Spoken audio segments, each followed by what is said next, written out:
And welcome back once again to the Endurance Hour podcast. This is episode 247. Alongside Wendy Mader, I'm Dave Erickson. We are focusing on one topic, one question, and this comes from Troy in Oklahoma, and it's titled here, Feeling Overwhelmed with Triathlons.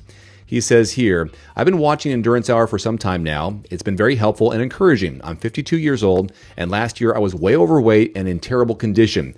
Last year, I started swimming a lot in January. I've been swimming 3 times a week for a year now, started biking, and he lost 65 pounds. He did a sprint triathlon at the end of July last year. He started using Joe Friel's Your First Triathlon. That's a book, I assume. My question is, should I stick with that and just do another sprint? I'm pretty competitive and I enjoy training. I can't seem to find the right fit, and I don't feel like I'm a complete beginner, especially with the swim part. And I'm sure this is way too much for a helpful comment. Just trying to fit this for my age, weight, and health. I really want to shoot for an Olympic triathlon this coming summer. So he's feeling overwhelmed and maybe sounds like he's not ready or confident by jumping to an Olympic yet. Your thoughts, Wendy? First off, I want to say thanks for listening to the podcast and thanks for your comments. We love to hear what our listeners are doing out there, and we like to kind of help share our stories and answer your questions about what to do. I think one of probably the top reasons, especially now that people get in the sport, is to better their health. And so congratulations for losing that 65 pounds. So I did follow up with Troy because I got this message, and I wanted to follow up why he was concerned about doing the Olympic distance, kind of what was holding him back, because I think it's a natural progression to spend a year doing sprints and for people to want to jump into Olympic. And maybe, again, like you said, maybe they're not confident. And then there's something to be said about what's the rush? Why do you want to jump into the Olympic if you're not ready? Stick to sprints. It's a lifestyle. I've been doing this for 26 years. It is a lifestyle. So there definitely is no rush. And when I asked him about what was holding him back, he said that he had been hearing and reading, stick with sprints and learn the sport. And so he's wondering if that's necessary because he thinks he's going to be ready by May, but he's confused if that's the right way to go. So let me, my response is, he's doing the right thing. He's trying to search for a program that fits his experience, his current fitness level, and his goals. I think that's really important, whether you follow a training plan or whether you're about to hire a coach, is you want to find the right match to fit your experience, your goals, and kind of where you're at now. As far as, you've done a sprint last year. I would say I don't think you need to follow Joe Friel's first beginner triathlon book plan for your next one. Mm-hmm.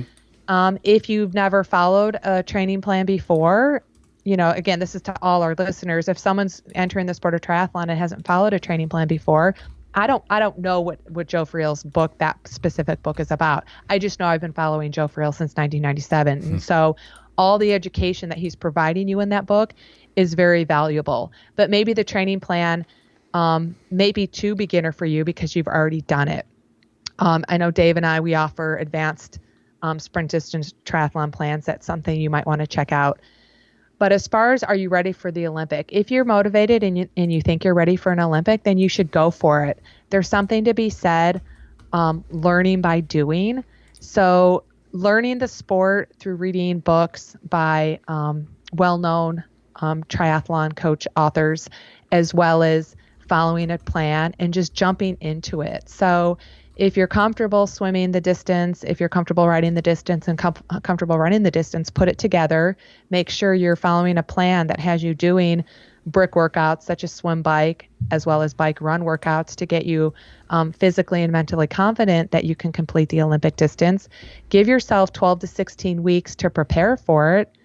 Go do it. Learn from it. See what went right. See what went wrong. Revise your plan. Get a new plan. Hire a coach. Set some new goals. Move on. And keep us posted. Let's see what happens. I really don't see the hurry in jumping up to an Olympic. If you just want to if this is a new lifestyle for you, Troy, I say keep on doing sprints, build some confidence. some trial and error on what works for you. Maybe you have some challenges where there might be anxiety. You want to get that transition down a little bit faster. Nutrition shouldn't be a huge issue. I know you're 52 and you've lost some weight, which is congratulations. That's great. And you're only going to get fitter. And maybe you did your first triathlon, sounds like just at the end of July. So maybe get another a year of just doing triathlons as this lifestyle, because there is no hurry. And I don't know if you're getting that, pressure from somebody else to shoot for an Olympic, but I also don't think an Olympic's out of reach, especially if you do a few more sprints this summer and then maybe make that Olympic your A race or your goal for the end of the year, maybe in September or October, who knows? Yeah, I think that's really good advice as well. And that just reminded me when I started the sport, my first year, I did, I think 3 races. And the second year I did like 12. They were all sprints. And it wasn't until my third season that I did an Olympic. And then I moved on to a half Ironman. And then I qualified for Kona. So probably 5 years into the sport, I did my first Ironman. But definitely do it because you have time to train for it, because you have a strong why and a strong reason, and you're really excited and motivated to do it. Like Dave said, if you're feeling pressure from a friend, a training partner that's pressuring you into doing it, that's not necessarily the best reason to do it. And there are definitely some, the training load is going to be a little bit different for adding a little more distance, because everything basically double, except, everything's doubled for the most part. You're, hitting about 25 miles in your race, and nutrition is going to be a little different too. So if you are going to be venturing into the Olympic distance, you're going to want to adjust your body to do so, because you're going to need to be fueled to take on that run. Sure, you can do the swim, probably no problem. The bike's going to be a little bit, obviously longer, but then you're going to be depleted and maybe not so prepared for that run. So building up throughout the year of more volume to prepare yourself for that Olympic. I don't know. There's so many different ways to look at this. Well, I like what you said. Do sprints and do an Olympic if you can, if your schedule allows, do an Olympic in like September, October, and then enjoy the summer with some sprints and enjoy the learning experience just by racing sprints, and working on those transitions and figuring out the nutrition, and do the sprints while you're training for the Olympic. I also want, before I forget, he had mentioned following the Couch to 5K program because running's his week event. You just want to be careful about following 2 plans at once. If you're following Joe Friel's beginner training plan in his book, and you're following Couch to 5K, and you're thinking about finding an Olympic distance training plan, that's where things can get really confusing and very messy if you're multiplying training plans into one and you're trying to follow 2 or 3 at one time. That could lead to overtraining or some sort of injury. So be careful doing that. Now, we have a beginner Olympic triathlon plan. We also have a Couch to Olympic training plan. And in those plans, in video introductions, because we have videos within our plans on Training Peaks, Wendy sprinkles in races, whether they're a 5K, whether they're a sprint triathlon, that lead you up to that point. Does that ring a bell to you, Wendy, of how some of those are progression to an Olympic for someone like Troy? Yeah, so I believe in that Couch to Olympic at week 8, we build you up to be able to run a 10K. And then we build you up to doing a sprint triathlon. And then we build you up to doing an Olympic distance triathlon.